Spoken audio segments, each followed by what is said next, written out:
Today we're taking a look at the Spider-Man Daily Bugle set that's releasing January 1st, 2026. This is our third Daily Bugle set, and it retails for $100 in the United States with 781 pieces.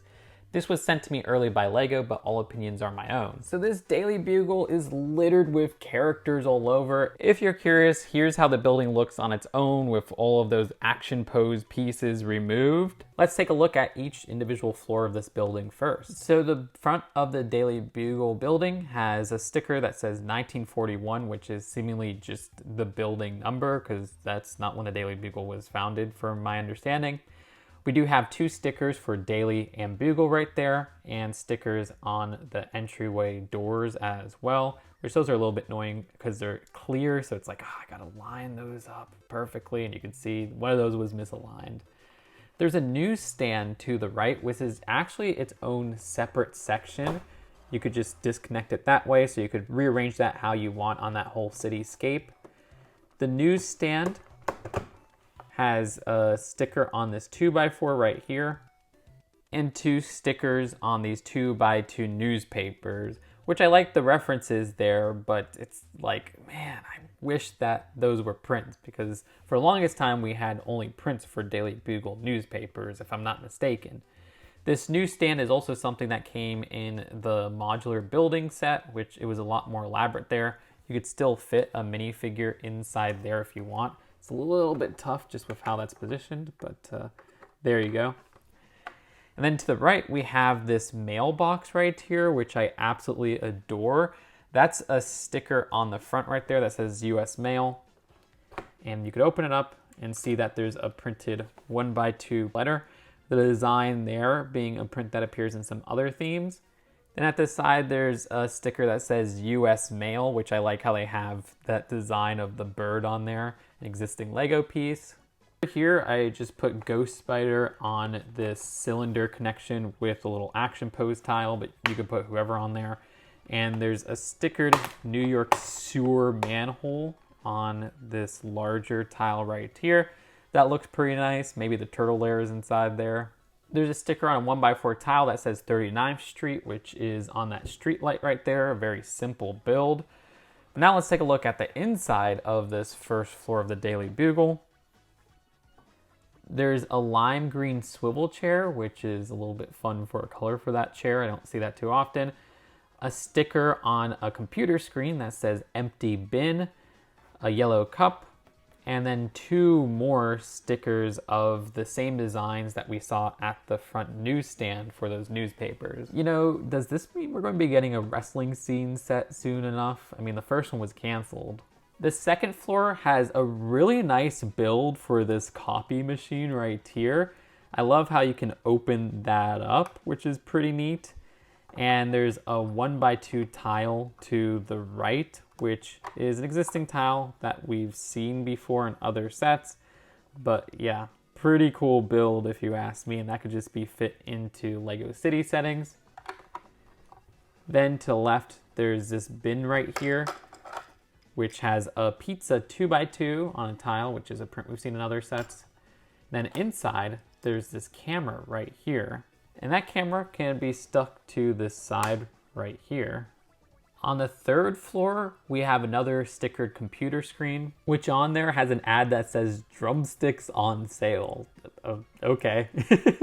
Maybe that's referencing something. I don't know. There's a 1x2 print we've seen in other themes of a computer keyboard. And then there's a design that says breaking, Zoo Gate destroyed, Rhino Rampage. Now there's a play feature with that we'll get to in a second. It's with this area right here. Regardless, there's a safe in the corner right there, which also has a sticker on it. And inside, there's 1x2s that we've seen in so many other themes for many years of the $100 bill. And then there's also a 2x2 circular tile of that clock right there, which we've seen in other builds, in other themes. I skipped the exterior of that second floor, but I quite like how they have this column design with these sloped pieces at the bottom and these 1x4s at the outline. But anyways, on the outside of that third floor, there's a play feature. It's kind of a confusing one if you ask me. So basically there's this air conditioning unit and you could shift it to the side, and then that happens. I guess it's one of Mysterio's illusions, but it's especially weird when you have half of that, or not half of that, but a quarter of that being revealed in that corner right there before you do the play feature. Then it just kind of shifts into place. I don't know. But yeah, those are both stickers. This being a sticker, which is really annoying because it's on the interior of a clear panel. I hate lining that up. Then to the left, you have these shuttered window designs, which are stickered. And then at the top floor, we have what's seemingly Jonah Jameson's office, the design of which has a coffee pot in the corner right there, which is a build I've seen before, but I always like when it shows up. How they use that piece that's usually used for fangs and a minifigure head is always really clever. It's a 3-piece build. Regardless, you have a red coffee cup and some drawers, which don't have anything inside. Then you have another stickered computer screen, which has a sticker design that says Spider-Man is the worst. Wow. There's a sand blue chair, so that's 3 different chair colors in this set. Chair fans are eating good. And a statuette figure on that desk. And the exterior of this floor has some column design similar to the exterior of the second floor, which I quite like. The billboard at the very top says the DB News, Litterbug leaves webs all over the city. That's a stickered piece and it says it's tonight at 7 p.m. Can the city afford it? And behind that billboard, there's plenty of space to fit minifigures. For this side of the building, I like the repetitive structure with those brick pieces, as I call them, and the windows right there. It's just nice detailing. They do have a lot of this 1x1 right here so that you could put these action pose pieces in whichever hole you want, which is an idea repeated on the other side as well. But this side has the fire escape, which is a bit crammed to put minifigures on, but still makes for a nice design at the side of that building. This has connectors at the side with these Technic pins so that you could push it with the sides of the buildings that this connects to from last year. The instructions only show this connecting to Oscorp. The only other build of this set is the Rhino Mech, which is an idea we've seen before, and this is quite similar to the older style of $10 Marvel mechs before they were like $15, if I'm not mistaken. It's shorter than those newer ones. The design here is not bad, and it makes sense for Rhino to have a mech that's actually in line with his character, unlike so many Marvel mechs that are forced into this theme. I like how they use this piece as some spikes at the side. That looks really cool, you know, invoking some ideas of horns. But yeah, there's a sticker at the front of this piece with the design of that Nexonites tile. And this is a part that you could move forward like this, and it serves as that cockpit outline for the Rhino, which you just kind of stick in the middle right there. Articulation at the shoulders, more articulation with these fingers right here. Unfortunately, no midpoint articulation where they use this piece that we saw a lot with the Ninjago mechs a couple years back. And also, there's articulation at the top of the legs. You do get articulation with the knees, thankfully. But yeah, very simple build, but in my opinion, pretty effective for what it is. It doesn't look super great from the back. I wish this cockpit section was a little bit more detailed. But I do think it looks good from the side with the arm builds there. Oh, and yeah, each one of these fingers uses this specific piece, which I don't usually see for mech arms, but yeah, those work fine, and it's independent articulation on all of them, which is how those are clipped on. And you could still get some nice poses from this guy. The best minifigure of this set is Venomized Captain America, which is one of the best minifigures for Marvel 2026 January. I mean, the design of this is one of 2 Steve Rogers Captain Americas to have dual molded legs. The other also being a non-regular version, which is Zombie Captain America from the first Marvel CMF series. It's very frustrating that we haven't had dual molded legs for Captain America Steve Rogers in just his normal version. The design of this has some great back torso printing, and I love the printing for the legs, where you can see even on this right non-dual molded leg that's in black, there's a little bit of printing in this section right here. I love the printing of the Venom goo just covering up the outfit. I really like getting the Captain America mask piece in black. I mean, I could see people having fun with that, just removing the printing at the top there, but even that looks pretty cool with the blue kind of showing through. The design for the face print underneath also looks very awesome with that merged Venom and Captain America look with the A still showing. But my favorite print is the shield. This came out freaking amazing. I mean, look at all that Venom goo covering up the shield design. I don't know. This is something that is very specific to this one version of Captain America, but I'm just glad they went all out. And while Zombie Captain America may be my favorite minifigure in this set, the Mysterio minifigure is a close second. This is also a very awesome variant of a character that we honestly don't get too often nowadays. I mean, the most common was the spree of sets we got him in with Far From Home back in 2019, but he's popped up in a couple sets here or there. And this is a specific variant. Also a character that came in the 2021 Daily Bugle, but it was a different variant, only really sharing that same fishbowl piece color, which I do love getting that trans satin blue, I think they call it. But what I love about this specific variant of Mysterio is that other versions had unprinted heads. This one has such a cool face print underneath. That's genuinely pretty creepy for Lego. It also calls back to the, not classic, but second, very classic still, I would say, Lego skeleton head, the evil looking one, which you could also see there's some back torso printing as well. This looks phenomenal. And I love how you could just slightly see the design of Mysterio over that fishbowl, like that face print, which is how he kind of looks in different media. So that's super cool. Love the torso and legs going on there, which do have a nice gold shine to them. And I also like the pearl gold hands as well. This is the first time we're getting this plastic cape in this specific color, which is very welcome. Other Mysterios use the cloth cape. The Miles Morales minifigure of this set is new, but not exclusive. You see that torso also comes in a recently revealed Mech set that's releasing January 1st as well. The face print is the same one that we've gotten since I think it was like 2021, so nothing new there. I do wish there was some more printing with the legs especially.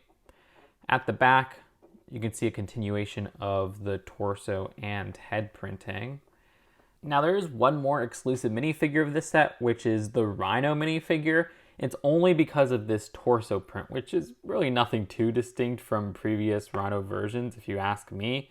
It is frustrating to see them use the Shang-Chi face print once again, which they've spanned across so many different characters. Some nice back torso printing, I will admit. And the use of this mask shoulder pad combo, it's actually just one molded piece, is actually a piece that was introduced with the Spidey and His Amazing Friends sets back in, well, when that theme first started. And we've seen it in a couple sets here or there, even a set in 2026, so it's nothing new. And it comes in relatively cheap sets in that line, but I guess if you don't buy 4+ sets, this will be your first introduction into that piece. Hey, there's Jonah Jameson. The design of this actually uses an uncommon face print. It was only used with the Jonah Jameson from the 2021 Daily Bugle, so it's cool to see that reprinted from a discontinued, much more expensive set. The torso print is pretty uncommon. It's actually the Michael Scott torso from The Office, so that's kind of weird to see out of context. You do have that specific piece that was introduced with Peter Venkman, and it was also used first in that color with the Doctor Who minifigure from Dimensions. You could see some back torso printing. And I love that alternate face of his mouth covered by a spider web. The Ghost Spider minifigure is the same one that they've also been using since 2021. This has come in a little bit less sets than Miles, and the design was actually in that 2021 Daily Bugle as well. Nothing too interesting here, and it's a fairly common minifigure to get. You can see some back torso printing, no back head printing or anything there. It stings to go from such detailed minifigures like that Venomized Captain America to this incredibly basic Spider-Man design, which they've spammed across so many sets. It's the inferior version of this specific design, where he doesn't have any dual molded legs. Way back 5 years ago, before this set came out, they used the dual molded leg version of this very same character in a Mech battle set that was relatively cheap, and the Daily Bugle direct-to-consumer set, which was very expensive. And then he's never returned since, except for one promotional set that randomly came out at the end of last year. Well, kind of, it was an unreleased New York Comic Con set. LEGO really needs to fix this. I like how there's some arm printing, But it's so sad that there's no dual molded legs when it's really needed with this character. And the Spider Crew all have web attachments. You know, we've seen this in billions of sets for the 2020s. Nothing too special there. Ghost Spider also has her skateboard, which has 2 stickers on it. Would have been nice if those were prints. And Mysterio has what I call the fart cloud piece, which is used a lot in LEGO Dreams in this color. But yeah, the design of that's attached to a cone, which is attached to one of those accessory holding pieces. There's a total of 3 instruction booklets, and the instructions advertise most of the rest of the January 2026 LEGO Marvel wave. Overall, is this the best LEGO Daily Bugle set? Obviously not. I mean, there's the direct-to-consumer set. However, for a $100 LEGO Marvel set, this is not bad at all. It's one of the better values for a Marvel set in that price range. If you look at price per piece ratio, if you look at what's included, if you look at the size of the building, it's crazy how much of a better value this is compared to Oscorp, which has a couple of pieces more and is like $40 more. I do like the design of this Daily Bugle compared to that $50 one from back in 2013, where it feels more complete. It's a little bit taller. I mean, yeah, that's what should be expected from 13 years apart of these sets, but it feels like so many Marvel sets go backwards in time with their more recent builds. What does let me down is the minifigure selection. There's 2 banger minifigures in this set with Mysterio and Venomized Captain America, but the other minifigures feel very repetitive to what we got before, even ones with new printing like Miles and the Rhino. And again, Miles isn't even exclusive. That Spider-Man still annoys the crap out of me, and it feels like so many sets get that Ghost Spider. Though I will say it is nice that we got that reprint of that J. Jonah face from the much more expensive Daily Bugle. With all these considered, I'd give this set a 7 out of 10, and that's my honest opinion. I know LEGO sent me this early, thank you LEGO, but I would not lie to you. Subscribe here for more up-to-date LEGO Marvel reviews, and check out my other LEGO Marvel January 2026 reviews. Seriously, you liking, commenting, and subscribing helps with this channel so much, and I'll see you later. Peace out. Bye.